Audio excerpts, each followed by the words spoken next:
Orson Radio Podcast. En cualquier momento, en cualquier lugar. En el nombre de Orson. Después de haber sido 2 veces presidenta de este país, su primera mujer electa como tal, y de haber ocupado distintos cargos legislativos, siempre por voluntad popular expresada en las urnas, sigo más convencida que nunca que la expectativa o la ambición personal tienen que estar subordinadas al interés general. Ese principio siempre remanido y repetido y tantas veces incumplido del peronismo, de primero la patria, después el movimiento y por último los hombres, bueno, creo que es hora de hacerlo realidad de una buena vez por todas. Y no solo con palabras, sino también con los hechos y sobre todo las conductas. En este caso sería primero la patria, segundo el movimiento y por último, una mujer. Permítanme, solo por un instante, un poco de humor feminista. Le he pedido a Alberto Fernández que encabece la fórmula que integraremos juntos. Él como candidato a presidente y yo como candidata a vice, para participar en las próximas elecciones primarias, abiertas, simultáneas y obligatorias. Sí, las famosas PASO. El sábado por la mañana fue un cimbronazo político histórico, más allá de lo que el resto del peronismo haga de aquí en adelante. Claro está la conmoción que esto generó en el oficialismo, ¿no? También. Las primeras reacciones fueron irresponsables, si se quieren. Después, más adelante, vamos a ir repasando. Sin coordinación, violentas. Opinaron en shock, ¿sí?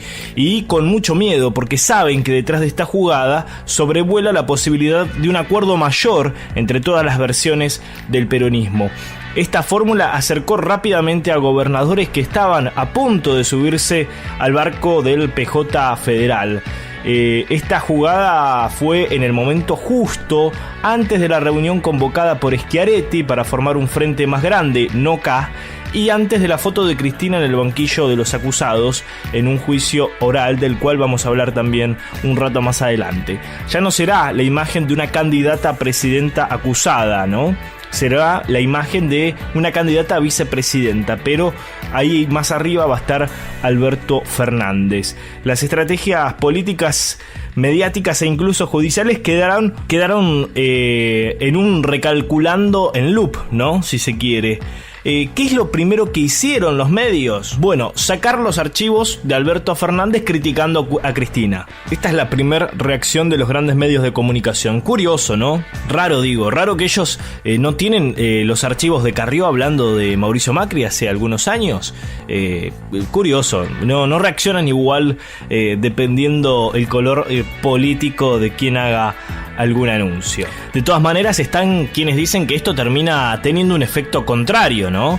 Ya que los videos son la prueba cabal de la autocrítica de Cristina. Bajarse y ofrecérselo a la persona que estuvo alejada por 10 años es una manera de reconocer errores, al menos desde mi perspectiva.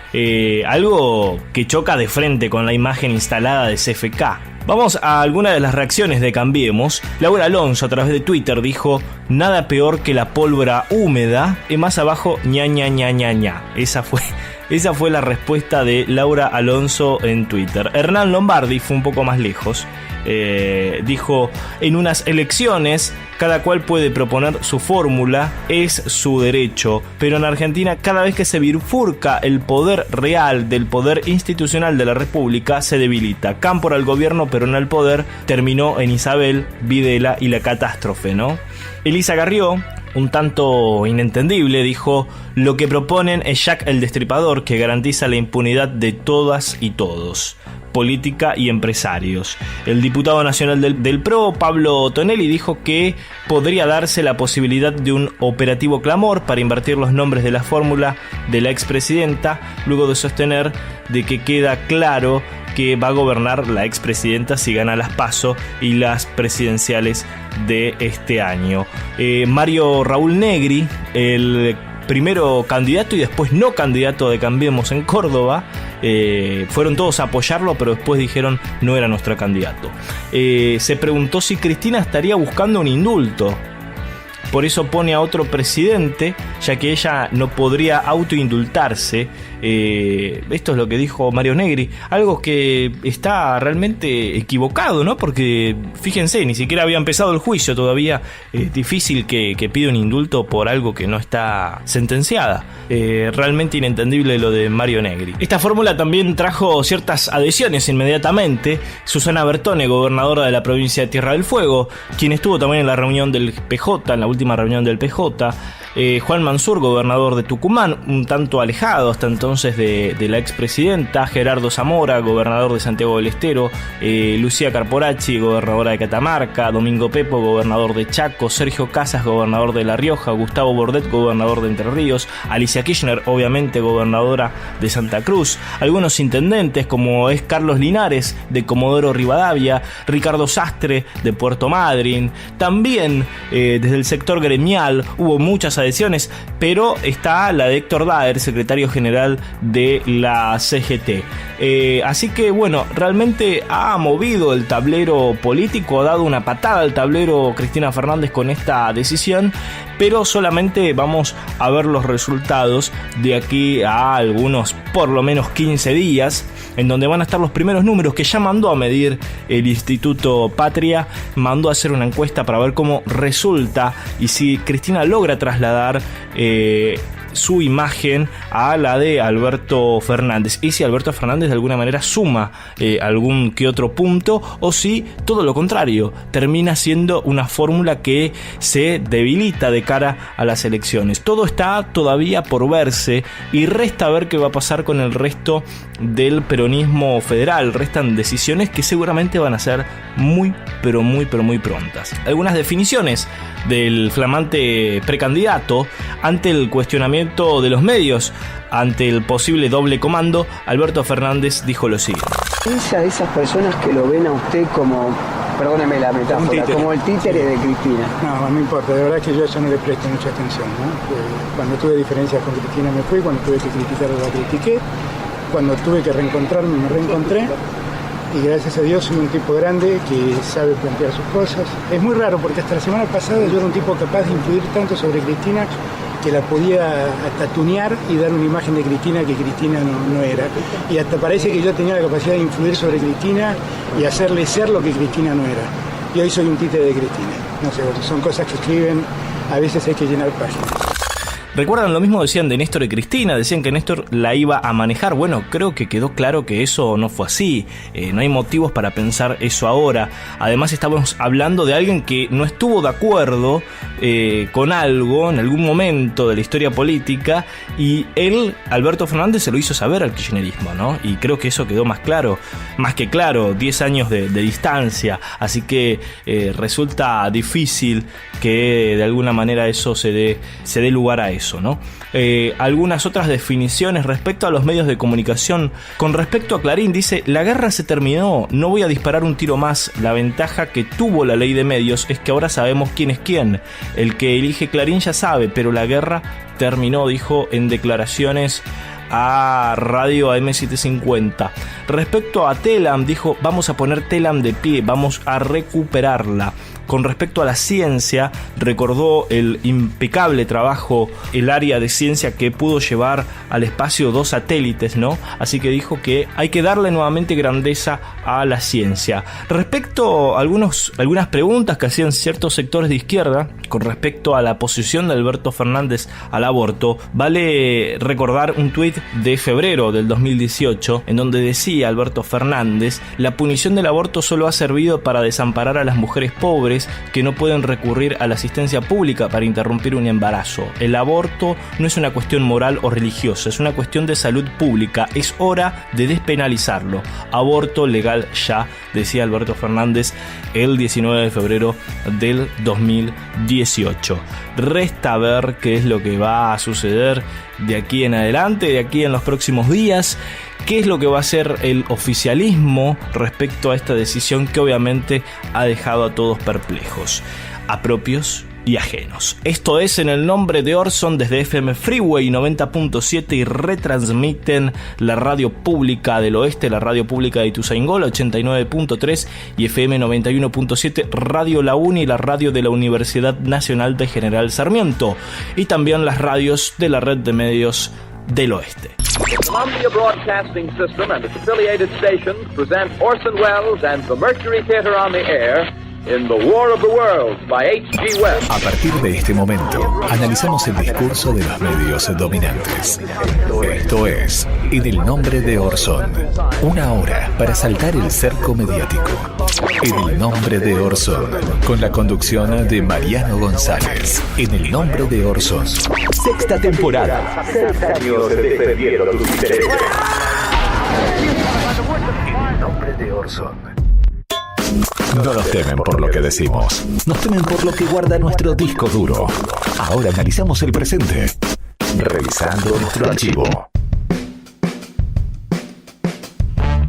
Marcos Peña, antes de llegar al gobierno, no solo Marcos Peña, también Mauricio Macri, hablaron acerca de la devaluación, que no iban a devaluar, obviamente. Vamos a recordar aquel momento. ¿Quién va a pagar los costos de la brusca devaluación que tiene pensado llevar adelante Cambiemos? Eso no es una pregunta, es una mentira, porque no hay ni brusca devaluación ni ajuste previsto, con lo cual la respuesta es falsa la pregunta. Es una de esas trampas dialécticas típicas del relato, digamos, de ya querer hablar por nosotros, no solo decir lo que nosotros vamos a hacer, sino además hacernos la pregunta de lo que nosotros no dijimos. ¿Usted se compromete aquí frente a la gente que no va a haber devaluación, que este gobierno, si Mauricio Macri es presidente, no va a hacer ningún tipo de devaluación? Acá el tema central es que no va a haber un ajuste porque venimos, y el doctor Rogelio lo puede explicar mejor, pero venimos de una economía ajustada, una economía devaluada de los últimos años. Lo que necesitamos es crecer, necesitamos fortalecer el peso, necesitamos combatir la inflación, necesitamos generar empleo. Eso es lo que va a pasar a partir de diciembre, porque va a haber un gobierno que genere confianza, que es lo que ya el kirchnerismo no puede generar. Ahora, recién estaban, ¿no? Bueno, Frigerio ha dicho, claro, que lo mencionó, el gobierno más devaluador de la historia, se refirió al gobierno de Cristina. Justamente, nosotros proponemos un cambio para la Argentina, no podemos hacer más de lo mismo, no podemos hacer más ajuste y más devaluación, porque eso sería la continuidad. Este es el gobierno que más devalúa en el mundo, llegó el dólar de 3 a 10 o a 14, tomemos cualquier tipo de cambio oficial que querramos. No hay otro país en el mundo que hizo esto con su moneda nacional.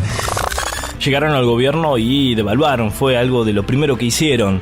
¿Sí? Recuerdan cuando el dólar pasó de 9,60 a casi 16 pesos. Los años siguientes también hubo devaluaciones. Estamos actualmente en un dólar de 46 pesos aproximadamente, y resulta prácticamente inentendible que el jefe de gabinete aún hoy diga que no se devaluó. Vamos a escucharlo. Él dijo, si somos gobierno no vamos a devaluar. Se evaluó. ¿Por qué se equivocó? Ahora, claramente nosotros planteamos también que íbamos a un tipo de cambio flotante. El tipo de cambio flotante uno no devalúa. Lo que ocurre es que el mercado te lleva a situaciones de devaluación, que no es lo mismo. No, pero no es menor, porque no estamos acostumbrados. Hasta Winiarski, ¿no? Se le ríe a Marcos Peña. En el Nombre de Orson.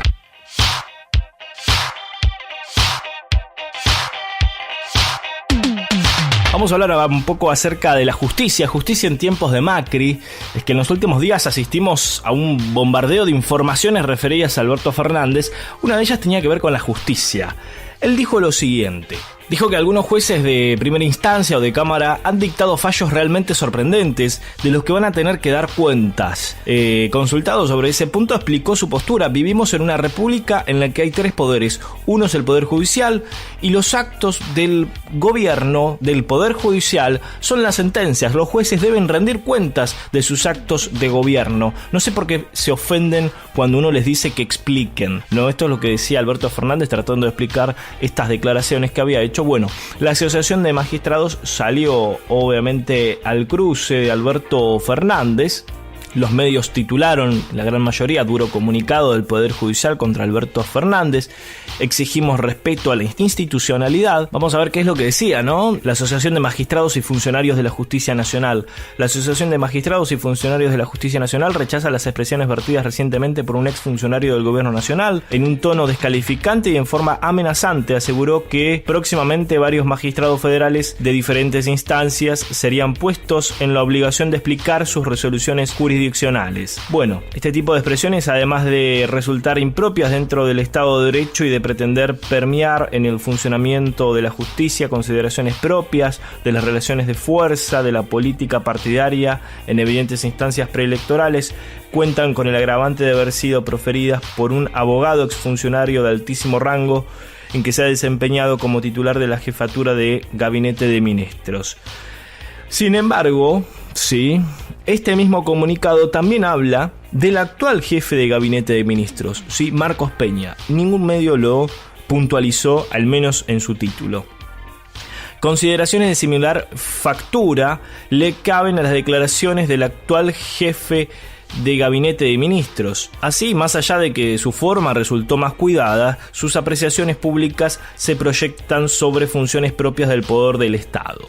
Bueno, esto también es lo que decían acerca de Marcos Peña. Sin embargo, los medios prácticamente ni siquiera mencionaron a Marcos Peña en esta aclaración que hace la justicia, ¿no? En este comunicado que lanza la Asociación de Magistrados. A Marcos Peña ni siquiera lo nombran, sin embargo hacen mucho énfasis en Alberto Fernández. Pero qué rara, ¿no? Esta preocupación de los medios y del gobierno por la justicia, cuando fueron ellos quienes, ni bien asumieron, se encargaron de filtrar a la prensa los nombres de los jueces que el gobierno quería remover. Una locura realmente. Vamos a escuchar algo de lo que sucedía en el programa de Jorge Lanata. Podio. Sí, ¿Con qué cámara estás? ¿Ahí? ¿Acá la tenés? Señor juez que va a ser... acá la 1. Señor juez que va a ser nombrado ahora, no pida ningún crédito de más de 12 cuotas. No. Porque a lo mejor no lo puede terminar de pagar. Son 3. ¿El ahora 12 no? No, claro, no se metan en el ahora 12. No, a ver, ¿Quién está primero en el podio en el que nadie quiere estar? Y es algo de lo que hablaba Mauricio Macri hace un ratito nada más. ¿Eduardo Freire está primero en el Sí, podio? no nos metemos en la justicia más o menos. Yo te cuento que hay jueces que el gobierno ya decidió que no quiere que sigan. No es una decisión que toma el Ejecutivo, pero tienen ya los votos en el Consejo de la Magistratura. Los 9 votos en el Consejo de la Magistratura, por una razón o por otra, ya están. Yo te cuento quiénes y por qué. ¿Quién es primero? Número 1, encabezando el podio, Eduardo Chiche Freiler, camarista de la Sala 1. También recordemos que fue Macri quien dijo que si los jueces no fallaban como ellos esperaban, pondrían otros jueces. Lo dijo el presidente de la Nación. Queda muy chiquita la declaración de Alberto Fernández al lado de las acciones del gobierno y los medios en estos últimos años, sin mencionar la causa que lleva adelante el juez Ramos Padilla, donde hay elementos suficientes para sospechar que hay causas armadas en connivencia entre el poder político, mediático y judicial. Y ahora tenemos enfrente el juicio a la expresidenta Cristina Fernández de Kirchner, ¿no? En el banquillo de los acusados. La acusación contra CFK tiene que ver con que fue señalada como jefa de una asociación ilícita, presunta autor intelectual del fraude al Estado por favorecer a Báez, quien recibió 52 contratos de obra pública vial por 46.000 millones de pesos durante los gobiernos kirchneristas. Algo muy interesante es que entre los testigos estarán Fariña, Oliveto y Santoro, que están todos imputados en el D'Alessio Gate por armar causas truchas. Algo realmente increíble. Quien explica muy bien y en detalle es la abogada Graciana Peñaflor, ¿no? Dice en su cuenta de Twitter, enumera algunos puntos, ¿no? Realmente más que interesantes. Dice, habla acerca de esta causa conocida como vialidad, ¿no? Causa en la que se investigan supuestas maniobras de corrupción en obras públicas. El total, dice Graciana, el total de obras que están en esta causa son 51. Solo autorizaron pericias sobre 5. La pregunta es, si no podés probar lo que decís, ¿cómo te defendés? Esto pasó el año pasado. ¿Cómo no aceptaron las medidas de prueba? La defensa de CFK apeló. También dice Graciana, también le rechazaron la apelación. Entonces la defensa se fue en queja a la corte. Que esto es algo de lo que pasaba en los últimos días, ¿no? Esto pasó en octubre del 2018 y marzo del 2019. La Corte en abril del 2019 le pidió a Casación que le enviase los expedientes de los recursos. Fue en ese momento que la Corte abrió el recurso. El punto 4 que señala a Graciana dice, ¿qué significa abrir un recurso? Significa que la Corte admite tratarlo. Tratar un recurso no significa darle la razón al recurrente. Solo es que la Corte dice, ojo, que aquí podría haber algún tema para estudiar estudiar. Para poder resolver el tema es que la Corte pidió los expedientes y señaló dos cosas importantes. La primera es: los principales interesados en que la Corte no estudie ese caso son los jueces y fiscales que intervinieron durante la investigación, ¿no? En la parte de instrucción, porque fue un desastre, dice Graciana. A modo de ejemplo, la auditoría que hizo Iguacel, que es quien hace la denuncia, ¿no? Desde Vialidad Nacional, cuando él dirigía Vialidad en el año 2016, no encontró sobreprecios en las obras, tampoco encontró demoras imputables en su ejecución, pero la acusación habla de lucro indebido, pero la misma auditoría dice que no hay sobreprecios. Esto es realmente impresionante, ¿no? Y publica parte de esa auditoría, que la pueden encontrar en internet, En las conclusiones generales de esa auditoría que hace el denunciante, ¿no? El denunciante de esta causa, dice, por ejemplo, en las conclusiones generales de esta auditoría: del examen practicado no se evidencian deficiencias constructivas de relevancia, como así tampoco tareas que hayan sido certificadas sin ejecutarse, salvo en algunos casos puntuales que fueron detallados en cada obra. Los desajustes de certificación de obra observados no se consideran relevantes en relación a la magnitud de las obras. Es realmente lapidario el propio informe que arman los denunciantes, la propia auditoría que arman los denunciantes. Es realmente increíble la causa por la cual están acusando en este momento a la expresidenta. Por eso dice Graciana que el estado actual de la situación de la causa jamás debió haber sido elevada a juicio oral, porque no se puede juzgar algo cuya prueba no está siquiera ordenada. Entonces Graciana dice: la pregunta es, ¿qué interesa más? ¿La foto que necesita el gobierno y en la que ha depositado todas sus esperanzas, o el derecho a la defensa? Yo voy por el derecho a la defensa, primero porque soy ciudadana y también porque soy abogada. Cuando no hay derecho a defensa, tampoco hay justicia. Realmente impecable, ¿no? Lo que decía Graciana Peñaflor en este juicio que comienza y va a ser largo y va a durar durante toda la campaña. Esto es lo que buscaba Cambiemos. Por eso la estrategia de que Alberto Fernández vaya como candidato a presidente tiene esa intención de distender la imagen, ¿no? Un poco de Cristina, que va a estar obviamente ocupada con este juicio. Nosotros ahora continuamos con En el nombre de Orson. En el nombre de Orson. Ahora desmontamos todas las fake news. En el nombre de Orson. 6 años defendiendo tus intereses.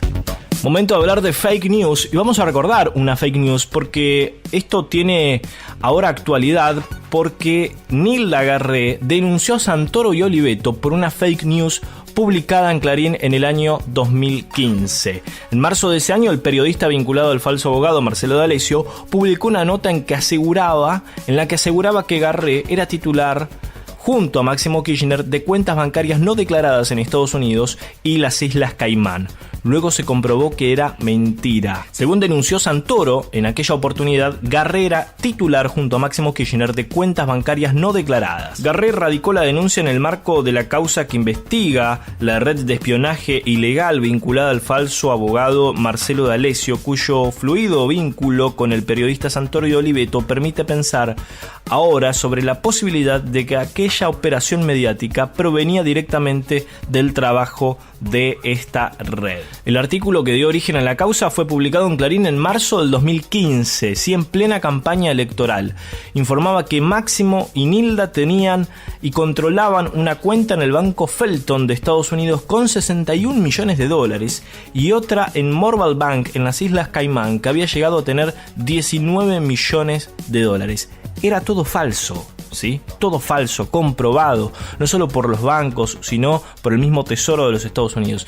Realmente una vergüenza lo que sucedió en ese caso y esa noticia, esa fake news publicada por el diario Clarín en la República Argentina. Nosotros desde este espacio vamos a tratar de ir develando todas las fake news, en especial en momentos ahora de campaña. Es interesante la propuesta que lanza Chequeado, se va a llamar Reverso en la República Argentina, similar situación que se dio en varios países donde hubo elecciones. Van a analizar, ¿sí?, las fake news en colaboración con medios como Clarín, como Todo Noticias, como La Nación. Choca un poco, ¿no? Cuando uno ve a estos medios que han sido denunciados, condenados en otros casos por brindar falsas noticias, que ahora sean ellos los garantes de que no haya falsas noticias y de buscar y de comprobar que hay falsas noticias en la campaña electoral, choca un poco de frente, ¿no?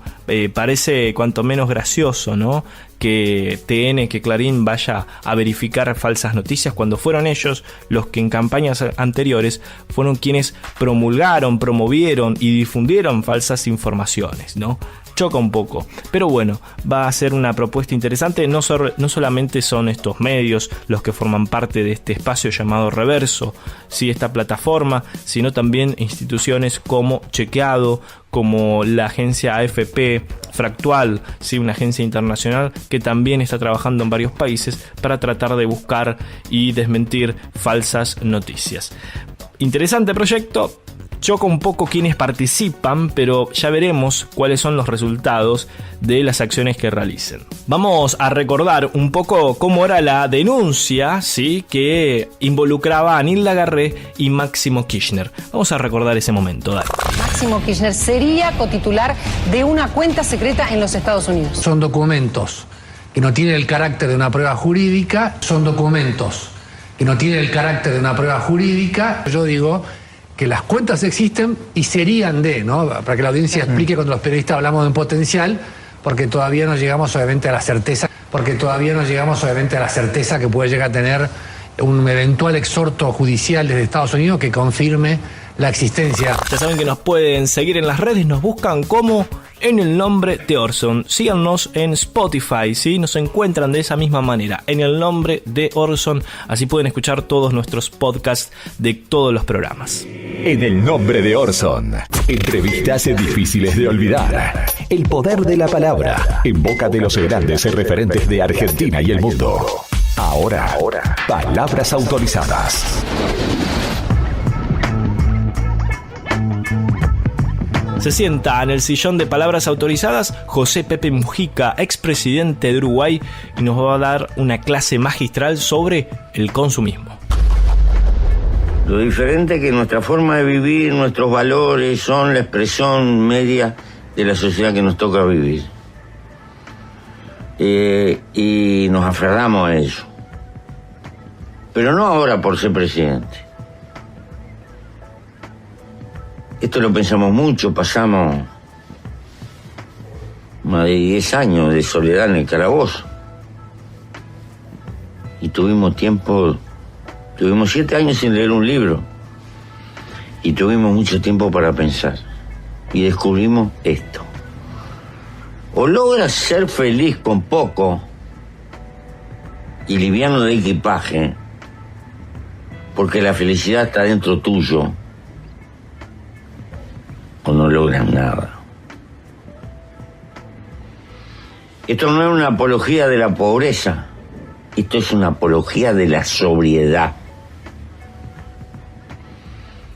Pero como hemos inventado una sociedad de consumo, consumista, y la economía tiene que crecer, porque si no crece es una tragedia. Inventamos una montaña de consumo superfluo y hay que tirar y vivir comprando y tirando, y lo que estamos gastando es tiempo de vida, porque cuando yo compro algo,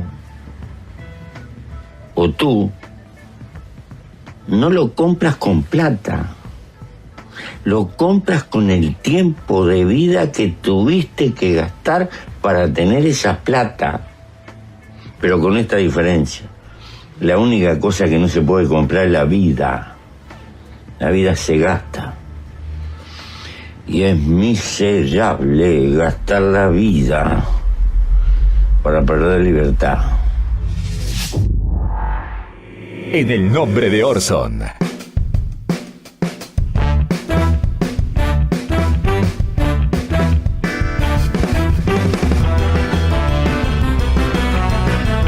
El exdirector ejecutivo de PAMI, Carlos Regazzoni, ¿no?, del espacio Cambiemos, tuvo una discusión acalorada con el periodista Graña, ¿no?, en América. Vamos a escuchar qué fue lo que pasó.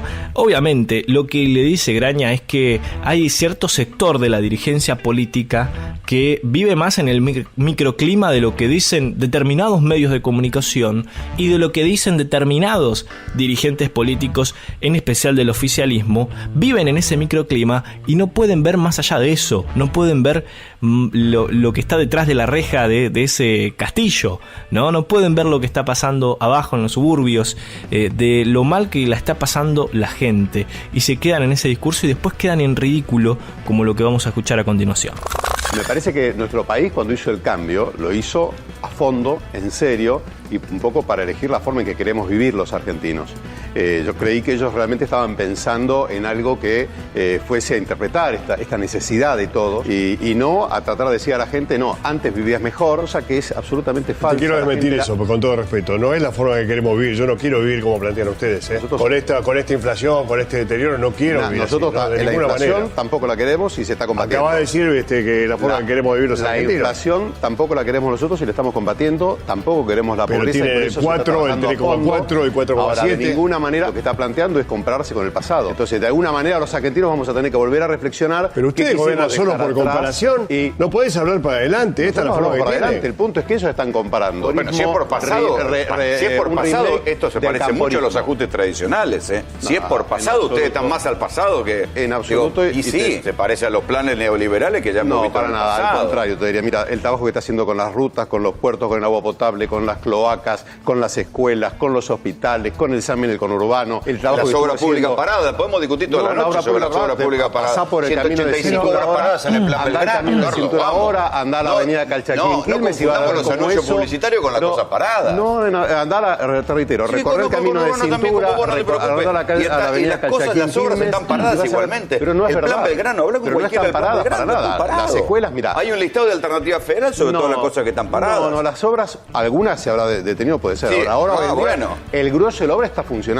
Pero Carlos, para ustedes está funcionando. Estamos bárbaros. Tenemos inflación, estamos bárbaros. Ese es el problema. ¿Dónde está la capacidad autocrítica del gobierno? ¿Pero vos creés que estábamos bárbaros?